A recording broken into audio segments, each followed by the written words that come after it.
Welcome to Merschman Seeds Cup of Joe. On this episode, it's that time of year to think about side dressing your corn. Ben gives advice when it comes to testing your soil before application. We announce our 2023 wheat in this episode, hear about our newest high-yielding wheat products and seed treatment additions. Memorial Day is this weekend. Merschman Seeds will be closed on Monday, May 30th. Thank you to all of those who have served to keep us free. Hi, this is Joe Merschman. Welcome to Merschman Seeds Cup of Joe. Today we have our regulars, Turk and Ben, and as always, we'd like to start with Ben. Ben, what's going on out there in the field? Well, it's that time of year that I'm starting to think about side dressing. A lot of guys have transitioned away from a one-pass nitrogen program, and they may be new to side dressing, so I'm going to kind of give my thoughts on a couple of the different ways that I try to assess on how much nitrogen we need to be using. So one of the most popular ways that guys use to judge on how much nitrogen they're going to put down is the use of the late spring nitrate test. That's a test that can be sent to a lot of the universities. For us here, we either use Iowa State University for the late spring nitrate test, or we have a 360 soil scan from the company 360, and that is a nitrate tester essentially that you can carry on the back of your pickup with you. So basically you pull soil probes or soil tests. Yep. See how much gas is in the tank, and then add more if you need it. Yep, that's right. So what the rule of thumb that Iowa State uses is their parts per million index, and any time that you have 25 parts per million or more of nitrate, they don't suggest any additional nitrogen. So when you're typically taking those samples, you use 10-acre grids or 10-acre maximum acre area sizes, and you try to pull 10, 12 cores from that area. And you go back, you send the samples off, you try to keep the samples cool. If they're going to Iowa State, the advantage of having that 360 soil scan right next to you is you're getting instant results, and you don't have to worry about keeping the soil samples cool before you ship them off, because when you if that soil gets too warm, mineralization will happen and the numbers will actually be higher than what is actually happening out in the field. You've ran, one or two this year so far with our soil scan? I have ran one customer's, but multiple fields of that customer soil scan so far, and those readings were coming out in the 14, 15 parts per million range. Fall applied nitrogen? Fall applied nitrogen. Anhydrous, or? I believe it was anhydrous. Okay, but yep. did he put the full amount on, or did he put just a partial amount on? Partial application. Okay. So he had a planned second application. Yep, they had a planned second application. That was from north central, northeast Missouri is where we pulled those cores. So it's not an exact science, and we kind of talked about this before. It is more of a little bit more of an art or a measured approach that direction. But if you follow Iowa State guidelines, it usually gets you pretty close. But that 25 parts per million is your starting line. If you've had more than 5 inches of rain in May, which I think we can say that some areas of I know some areas of our footprint have had more than that. We had 3.5, 4 inches of rain Thursday night here locally in spots. So that 25 parts per million number drops down to 20 parts per million as your threshold, because that nitrogen may have leached down below your foot soil cores that you're pulling. So those are a couple things to keep in mind. If we would use that 14 number that from our customer that we pulled off of, how you do the math on that is if they had excessive rainfall, you would take more than 5 inches in the month of May. You would take 20 minus the 14, that gives you 6. Yeah, 20 minus 14 gives you 6, and then you use a factor of 8 as a multiplier. So 8 times 6 is 48 pounds. The recommended application from Iowa State and some of the other universities would be an additional 48, 50 pounds of nitrogen. So that is one factor, that's one set of books that I look at when I'm giving guys recommendations. The other set of books that I'm looking at when I'm giving guys recommendations is this excessive rainfall and what happens with denitrification, because some of the things that they talk about doesn't necessarily take into account denitrification. I think they overstate what they're looking at. When you have excessive moisture where you are at 100%, saturated in those areas for more than 3 days, you kind of have to take a look at what the temperatures are, how long the saturation period has happened, and make a subset of recommendations for those areas. So if we have, this comes out of UNL, University of Nebraska-Lincoln. They have a rule of thumb that they work by that they had studies off of. So if you're in the 55 to 60 degree air temp and that soil is saturated for 5 days, the percent loss is 10%. If you are in that same range and you double the days, the loss is 25%. But something really interesting happens when we get into the 75 and 80 degree soil temps. Basically, the oxygen in that water is depleted a lot quicker, so denitrification happens a lot faster. So we go from a time frame of 3 days with 75 to 80 degree soil temps, nitrogen loss in that area is as high as 60%.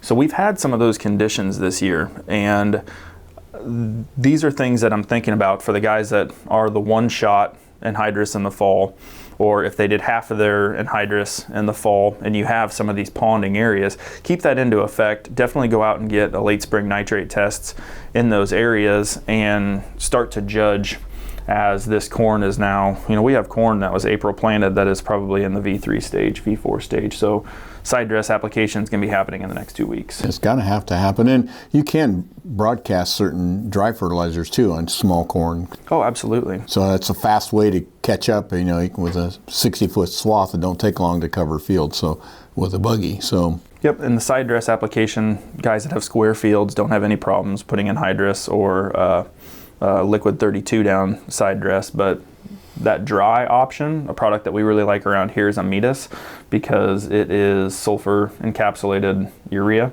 and that sulfur helps keep the nitrogen more stable, or the urea more stable, and it's getting you a sulfur punch in as well. So anytime we can get sulfur in that application, we are happy. It increases the efficiency of the nitrogen uptake, doesn't it? Yep, because a 200 bushel corn crop takes 34 pounds of sulfur to raise that crop. So some of that comes from the soil. A lot of that's going to have to come from your application, from what you're putting down. And in that note, these are all three nutrients that you can be attacking at the same time. Sulfur and boron are probably the two most efficient soil nutrients that I see when we're pulling either leaf tests or soil tests.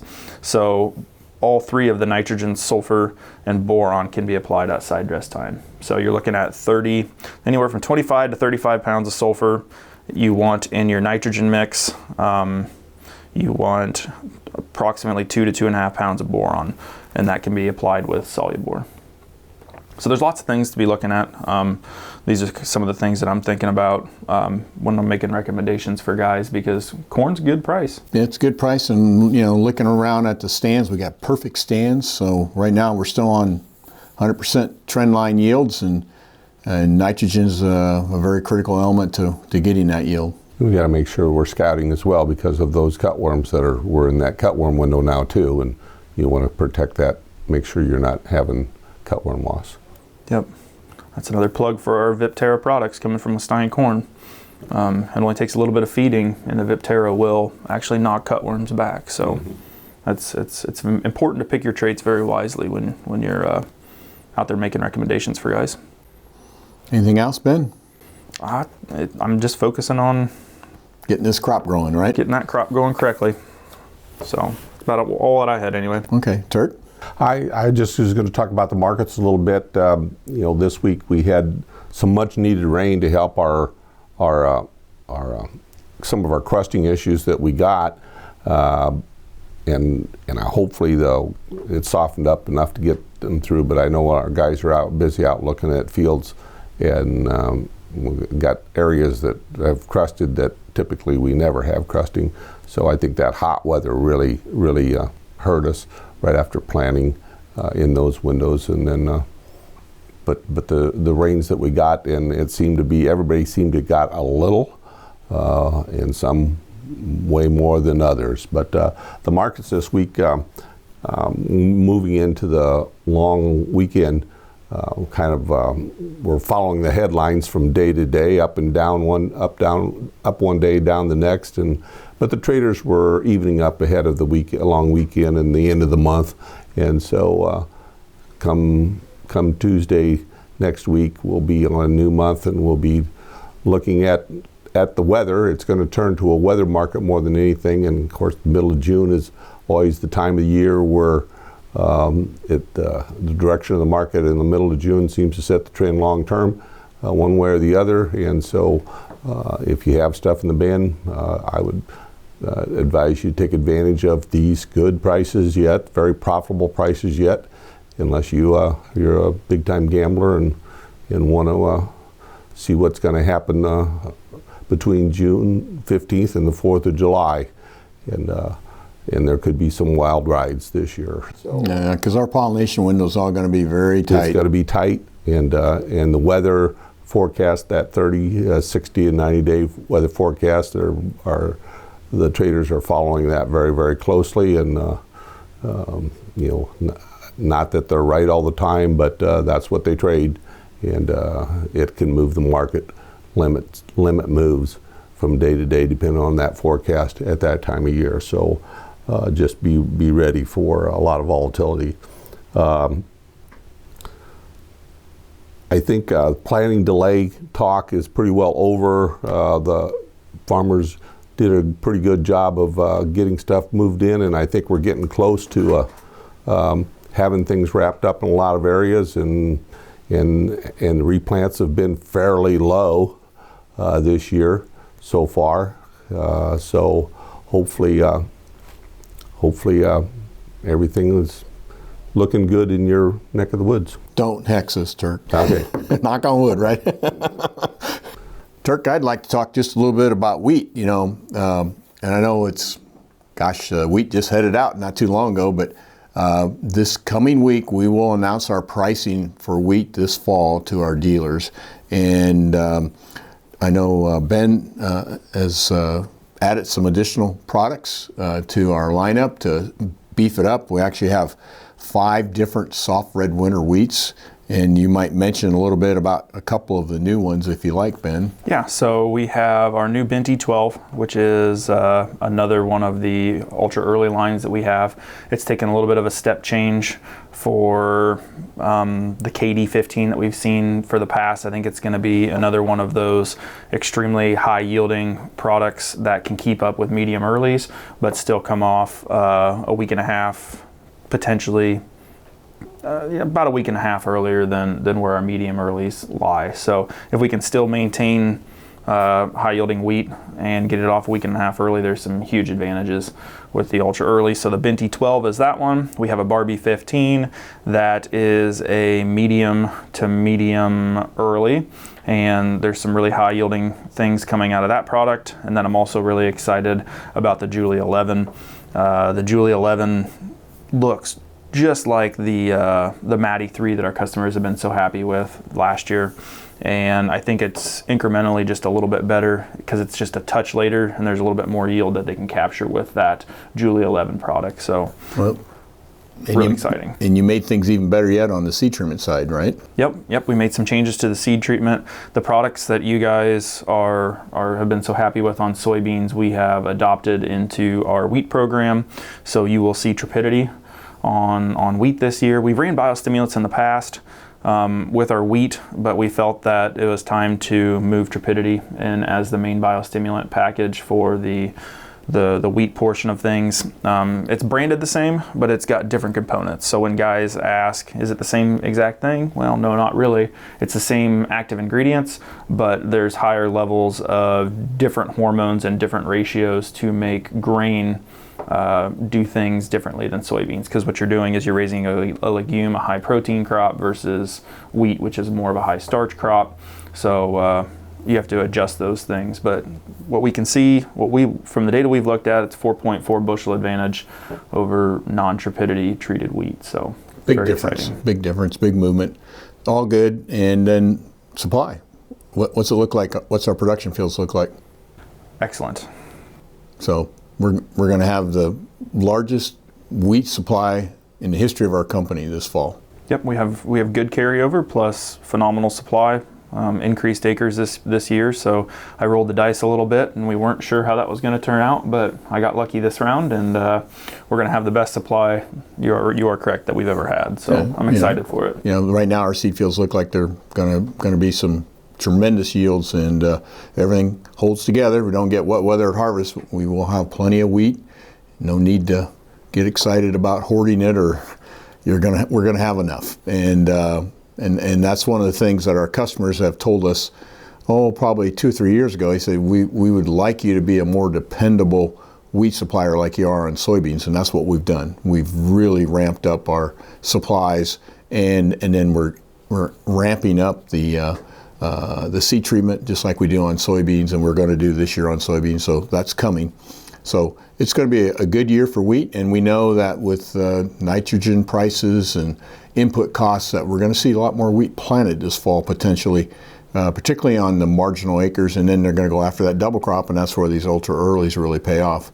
And if there's one thing I'd advise a farmer, if you're looking into double cropping, harvest that wheat at a higher moisture, 18%, put it into a drying bin and blow air on it. Don't fill it full. Only fill it about half full, lots of air, and you can pick up several days and maintain test weight and quality by doing that. It's a little extra work, but the farmers that are doing it are getting a lot of extra soybean bushels in the fall. Well, plus in that range, when you're picking up 18% moisture, you're avoiding the risk of vomitoxin, you're avoiding the risk for light test weight. Those are things that guys have complained about with wheat in the past. They don't get paid anything for their wheat because it got rained on, light test weights, disease comes in. It's not good for feed value, so it's a very smart idea to be putting it in the bin. Those last 2 points come out really slow. Yep. Yeah, it seems like it can be 4 or 5 days, and in 4 or 5 days is an eternity when it comes to double crop soybeans. Yep. Huge difference. So anyhow, we're glad to talk to Ben. I mean, he can give you a lot of practical experience with double cropping soybeans after wheat, particularly in the northern areas, which we normally don't think about doing that. But with these ultra earlies now, and with if you have empty corn bin that you can put wheat in and dry it with just air, you can speed this process up to like you're in central Missouri. as far as harvest days and days that you're going to plant your crop. So yep, and that's what's unique about these the KD15 and the Binti is they're both daylight sensitive. So that's what gives them the yield advantage that they have, because they will start doing things despite temperature. Okay. So well, there's some options for you. I did want to say that on Memorial Day, I want to remind everybody that please drive safely, and Memorial Day is one of the deadliest weekend of the year for auto accidents, and so please drive safe.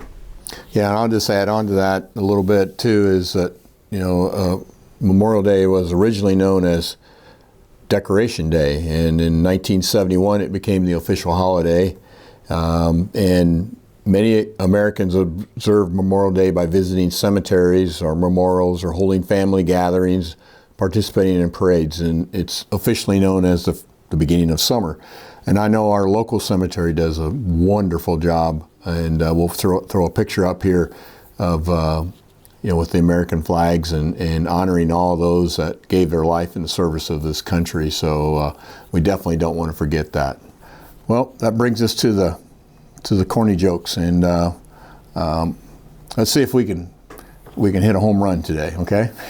All right. I should start with a single. Oh, okay. Let's just try to get a single. Okay, good advice, Ben. All right, Ben, Yep. The first meeting of the Camouflage Club was a complete disaster. I don't know if you heard that. No. It looked like no one showed up. Nice. Okay, just starting out here, okay. Now this one here, the types of jokes I tell you are sometimes commonly called dad jokes, something that you tell your kids, Well, here's the son talking to the dad, okay? The son says, "Dad, your jokes are absolutely terrible." And Dad says, "Well, there's an important difference between bad jokes and dad jokes." And the son says, What would that be?" and the dad says the first letter. Bad, Dad. Okay, all right. All right, we hope everyone this weekend enjoys their family and gets an opportunity to take a little bit of rest and be thankful, and hopefully we think about all of the folks, military, that gave their lives to defend this great country we live in. We'll see you next week, and thanks for doing business with Merschman Seeds.